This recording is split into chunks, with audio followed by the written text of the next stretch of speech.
The belts are staying, but the excitement might not be. Lately, UFC champs are playing it safe. Fewer risks, more decisions, fewer finishes. Fans are asking, where's the fire? Where's the chaos? We used to have killers in every division. Now it feels like strategy is killing the thrill. Are today's champions too careful, too calculated, or are we just spoiled from the glory days? This isn't just a cold streak. It might start a boring era in UFC history. The UFC is changing, and not everyone's happy about it. Fans are starting to ask a serious question. Are we entering the boring era of UFC champions? And it's not just a hot take on Reddit or a rant on Twitter. Even Dana White, the guy running the whole thing, has admitted to zoning out during some recent main events. That's not just surprising, that's alarming. So, what's going on? Let's start with the obvious. Many recent champions have one thing in common. They win, but they don't bring fireworks. Guys like Belal Muhammad, Islam Makhachev, Magomed Ankalaev, and Merab Dvalishvili are all insanely good fighters. But ask any casual fan if they're excited for their next fight, and most will shrug. These champions know how to dominate, but their style often relies on control, takedowns, and grinding out decisions, not highlight reel finishes. You look at someone like Belal Muhammad. He's on a monster win streak. He's beaten top guys, but his fights rarely get fans out of their seats.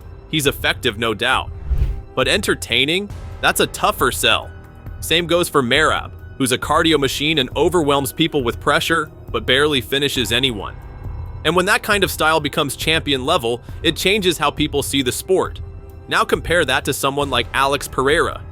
When he was champ, fans tuned in because they knew violence was coming. Pereira walked forward, threw bombs, and went for the kill. You might not love his personality, but you knew you were getting action. That kind of energy keeps people coming back. So when a fighter like Pereira loses his belt to someone more methodical, it leaves a hole. The UFC loses a highlight guy, and fans start wondering if the best fighters are just playing it safe. But here's where it gets tricky. You can't blame the fighters. They're doing their job. Win at all costs. These aren't street fights. These are careers, legacies, and contracts. If clinching, wrestling, and point fighting secure the belt, they'll do that. The problem is, it doesn't always make for good TV. And that's where the tension really is. The UFC is built on chaos, on that feeling that anything could happen.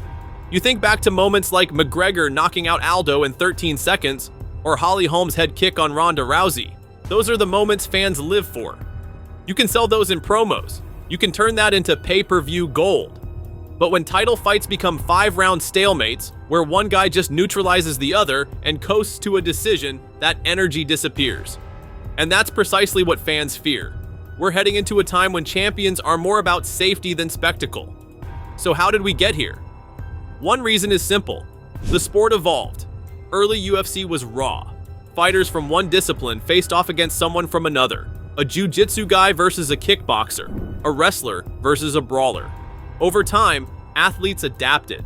Everyone became more well-rounded, and that meant less chaos, fewer mistakes, and less room for dramatic last-minute finishes. Now, we've entered a stage where fighters come in with tight game plans. They know how to avoid danger, and they know how to shut down their opponent's strengths. And the champions? They are usually the best at playing that game.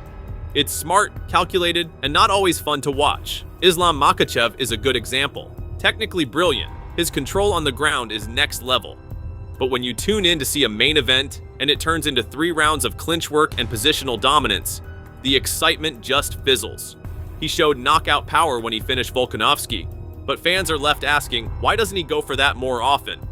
The answer is that going for finishes carries risk. Taking risks means possibly losing.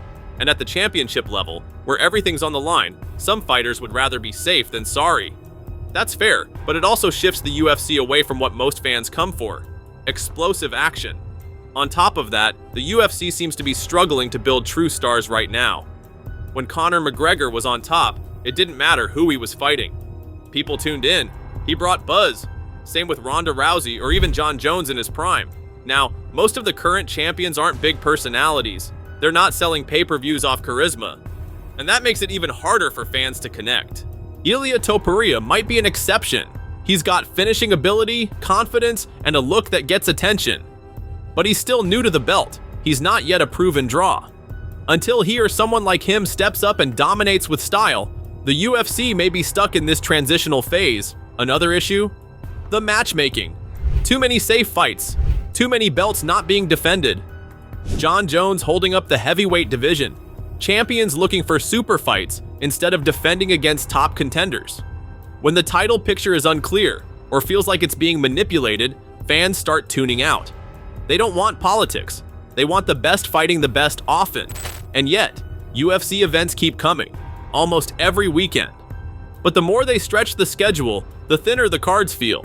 Fewer big fights, less buzz. That energy you used to feel heading into a major event? It's getting rare. Is this actually a new problem? Or are we just caught up in the moment? If you go back a few years, you'll find fans saying the same thing. When Tyron Woodley was champion, the rematch with Wonderboy and his fight with Demian Maia were heavily criticized. People called him boring. Despite being a double champ and an Olympic-level wrestler, Daniel Cormier got hate for his style too. Even Demetrius Johnson, one of the most technically gifted fighters ever, was underappreciated during his UFC reign.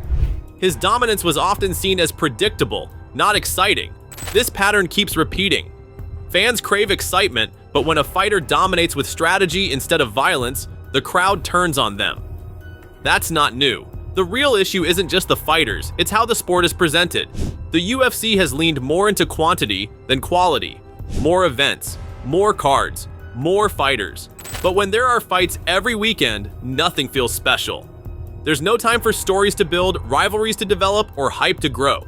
Even when there's a great fight, it gets buried under the next event just days later.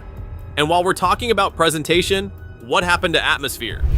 The Apex events feel like sparring sessions. No crowd energy, no buzz. Watching a title fight in a near-empty room kills the vibe. Compare that to a stadium in Brazil, Ireland, or even Las Vegas with a packed arena. There's no contest. The UFC is meant to be a spectacle. Lately, it's started to feel like a weekly chore. It also doesn't help when Dana White himself seems checked out during certain title fights. When even the UFC president admits to zoning out, what message does that send to fans? It suggests that even behind the scenes, there's a lack of excitement about some of the champions or matchups. But let's be honest, there are still sparks. Ilia Topuria could light up 145 for a while. If he gets the belt back, Alex Pereira is a guaranteed headliner. And guys like Shavkat Rakhmonov, Diego Lopez, and even Sean O'Malley still have the potential to make waves. The pieces are there. The UFC just has to play them right. So maybe this isn't the boring era after all. Perhaps it's just a quieter phase, a reset. Champions come and go. Some are showstoppers, others are grinders. The issue isn't that fighters want to win, of course they do. But the UFC needs to balance that with what fans want, something unforgettable. And now we're left asking, is this just a bump in the road, or is the UFC slowly becoming something less electric, less magnetic, and ultimately less must-watch? Let's wrap it all up in the next part.